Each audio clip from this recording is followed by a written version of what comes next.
Traditional economic and political interventions in Nigeria frequently fail because they misdiagnose the cause of the nation's friction.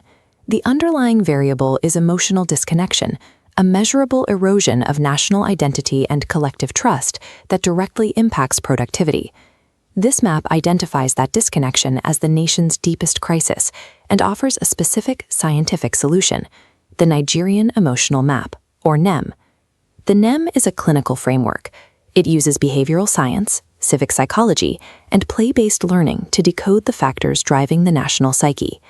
Sustainable governance is only possible when leaders move past abstract history and adopt an actionable psychological map of the nation's shared experiences.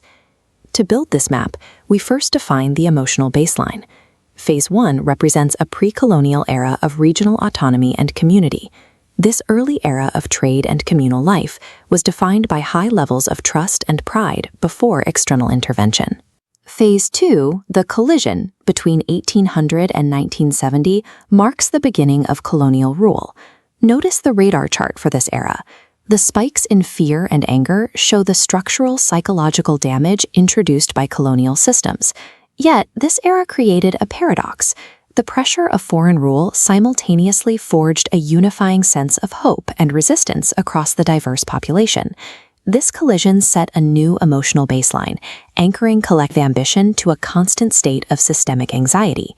That foundation leads into Phase 3, the post-independence euphoria of 1960 to 1979. The formal transfer of power initially generated a profound surge of national validation. Shortly after independence, the economy was transformed by the discovery and explosion of the oil boom. As the oil rig icon on the map suggests, this rapid influx of wealth generated extreme levels of national pride.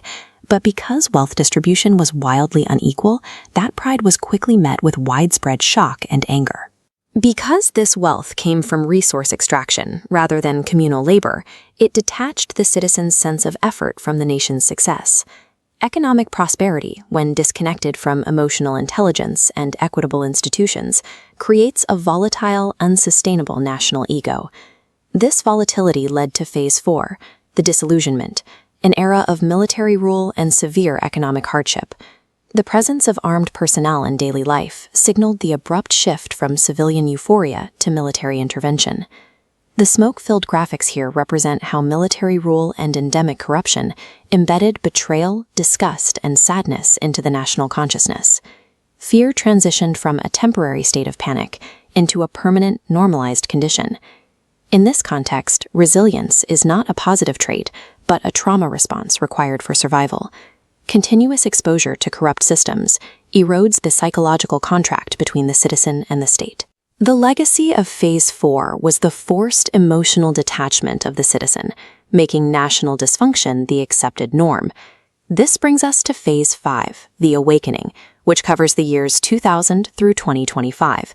This era is defined by the structural return to democracy and the restoration of individual political agency. However, democratic progress now clashes with globalism, as technology constantly exposes the gap between global standards and local systemic failures.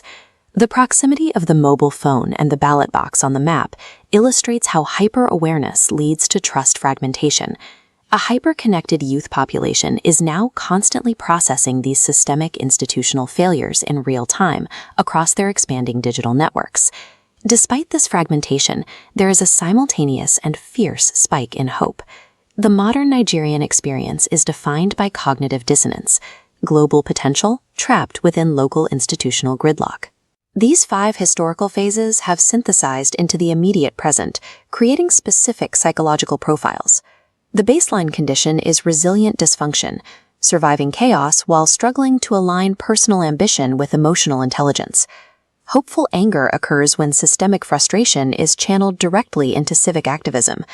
This profile is visible in recent history, as citizens use their frustration to demand institutional change. Ambitious anxiety is the hustle culture driven by systemic uncertainty and fear of failure.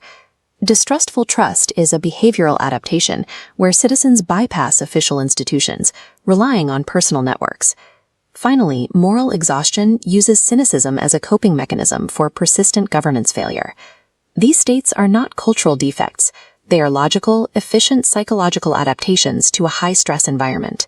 Any policy initiative that ignores these behavioral profiles will be rejected by the populace's ingrained immune system of dysfunction.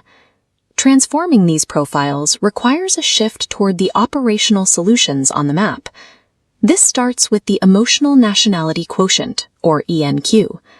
The ENQ gives leaders a tool to quantify and manage abstract concepts like collective empathy and institutional trust.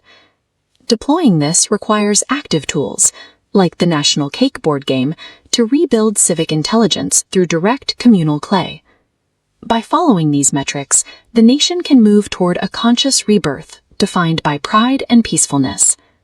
National rebirth is the result of using these psychological insights to move a society from systemic distrust into a high-trust environment.